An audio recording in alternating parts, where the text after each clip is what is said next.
दरम्यान सत्यम लॉजचा भांडाफोड झाल्यानंतर इथल्या स्थानिकांनी या लॉज संदर्भात काही गंभीर आरोप केले। स्थानिकांचं काय म्हणणं आहे आपण पाहूया।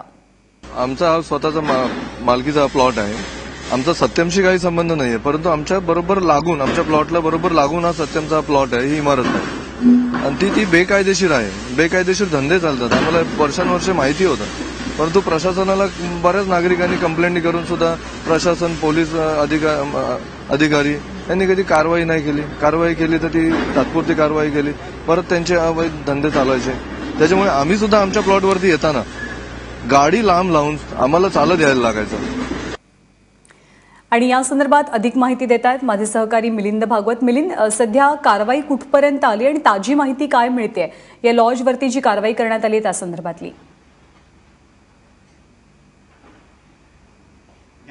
माझ्या पाठीमागे तू बघू शकतेस की कशा पद्धतीनं कारवाई सुरू आहे। साधारण पहिला मजला तर आता पूर्ण पाडलाय, खालच्या मजल्यावरचे बऱ्याचशा खोल्याच्या भिंती पाडण्यात आलेल्या आहेत आणि आता पिलर पाडून हे पूर्ण भुईसपाट करण्याचं काम इथे सुरू आहे। जसं आपण म्हटलं की काही धक्कादायक सत्य या विषयातली समोर येत आहेत। यापूर्वी असं म्हटलं गेलं होतं की कोणाला माहितीच नव्हतं, काय चाललं होतं कोणाला काही माहितीच नव्हतं। मात्र आता जसे स्थानिक पुढे येत आहेत तशी जी माहिती समोर येते त्यात दोन महत्वाच्या गोष्टी समोर आल्या आहेत। 93-94च्या दरम्यान इकडे या बांधकामाला पहिल्यांदा सुरुवात झाली आणि तिथपासूनच हा सगळा प्रकार इथला वादग्रस्त होता। 95ला पहिल्यांदा ठाणे पोलिसांनी इथे एक रेड टाकली होती, काही जणांना ताब्यातही घेतलं होतं आणि त्यानंतर ठाणे पोलीस आयुक्तांनी रीतसर कारवाई केली होती। यांचं जे फूड अँड ड्रगचं लायसन होतं, म्हणजे इथे हॉटेलिंगचं जे लायसन होतं तर ते रद्द करण्याच्या दृष्टीनं आयुक्तांनी कारवाईचे आदेश दिले होते।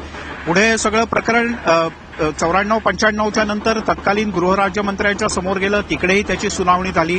तिथून ते मुंबई उच्च न्यायालयात सगळं प्रकरण गेलं। मात्र दुर्दैवानं पोलीस न्यायालयाच्या समोर हे सिद्ध करू शकले नाहीत की इथे अनैतिक व्यवहार सुरू होते। मात्र इथे निश्चितपणे अनैतिक व्यवहार सुरू होते, कारण एक 98-99च्या दरम्यान या ठिकाणी पुन्हा एकदा जेव्हा पोलिसांनी छापा घातला होता त्यावेळेला एका खूप उच्च पदस्थ अधिकाऱ्याची एक मुलगी इथे सापडलेली होती। जे कोण एक 10-20 लोकांना पकडलं होतं तर त्याच्यात त्या मुलीचाही समावेश होता। तिथून नंतर पुन्हा एकदा कारवाईची चक्र फिरली, काही काळ हे हॉटेल बंद पडलं, पण नंतर पुन्हा एकदा सुरू झालं। एकूण असं लक्षात येतंय की फार वजनदार असं हे व्यक्तिमत्व आहे भाटिया नावाचं, की अनेकदा पोलिसांनी कारवाई केली मात्र ती थातूर-मातूर स्वरूपाचीच राहिली आणि ठोस स्वरूपाची कारवाई मात्र पोलीस किंवा महापालिका यांनी आजपर्यंत केलेली नव्हती। आज मात्र हे हॉटेल पूर्णपणे जमीनदोस्त होताना दिसत आहे। मिलिंद, भाटिया या नामक माणसाचा जो उल्लेख होतोय तर हा भाटिया व्यक्ती नेमका कोण आहे?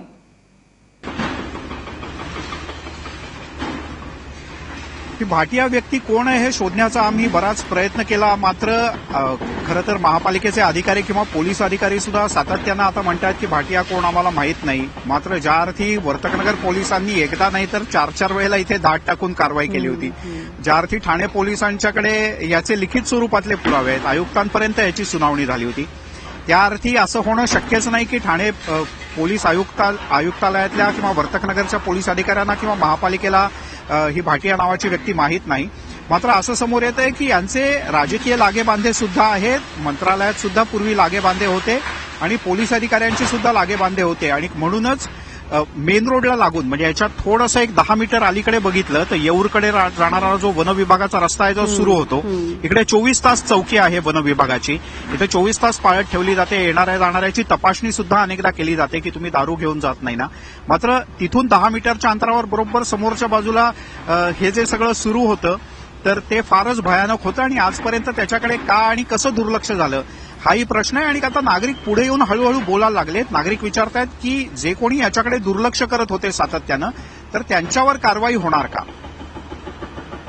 निश्चितपणे हे जे सगळे दोषी आहेत त्यांच्यावरती कारवाई होणार का आणि या सगळ्या गोष्टी आधी कशा स्पष्ट झाल्या नाहीत हे प्रश्न मात्र अनुत्तरितच आहेत। मिलिंद, खूप खूप धन्यवाद या माहितीबद्दल।